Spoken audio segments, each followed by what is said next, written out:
Et vous êtes musulmane et canadienne, vous êtes convertie à l'islam. Pouvez-vous nous parler de votre conversion?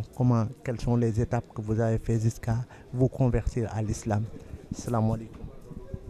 Wa alaykoum salam. Merci beaucoup pour la question.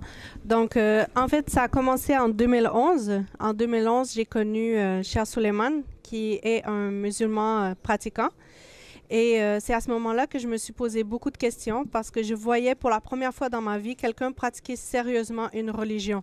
Donc, je me suis dit, ou bien en fait, il est soit dans la droiture, soit c'est vrai, en fait, sa religion, ou bien, en fait, il est endoctriné. Donc, je me suis posé beaucoup de questions et, en fait, le voir pratiquer, ça m'a vraiment mis beaucoup de questions et je me suis remise en question, c'est-à-dire est-ce que Dieu existe, est-ce que des questions existentielles en fait. Donc le fait de voir quelqu'un pratiquer, ça m'a ramené à moi-même me poser des questions sur mes propres croyances et vraiment qu'est-ce qui arrive après la mort.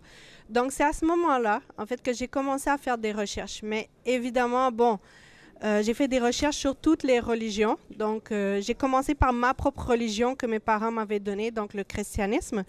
Donc, j'ai lu la Bible, j'ai fait des recherches sur cette religion. Et en même temps aussi, j'ai fait des recherches sur le judaïsme, sur le christianisme.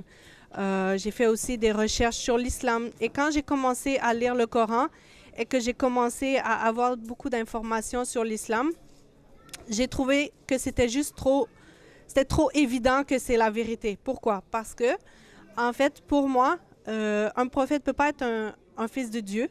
Déjà ça, mais aussi ce que j'ai compris, c'est que je trouvais que c'était trop logique en fait que il y a toujours eu des prophètes qui ont été envoyés sur cette terre et toujours dans le même but, soit de ramener les gens vers Dieu.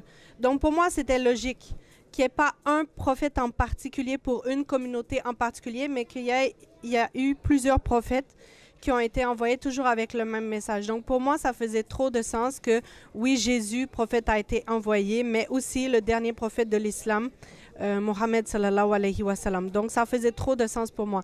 Et du moment où que ça a été très évident, eh bien c'est à ce moment-là en fait que je me suis convertie à l'islam. Donc je me suis convertie à l'islam, j'ai fait la shahada. Et après en fait, quand tu te convertis à l'islam, c'est comme tu viens de découvrir le secret de la vie. Donc, tu veux tellement, en fait, ramener tout le monde vers l'islam. Donc, au début, j'étais tellement excitée, tellement contente d'être musulmane que je voulais ramener toute ma famille, mais aussi toutes mes amies dans l'islam.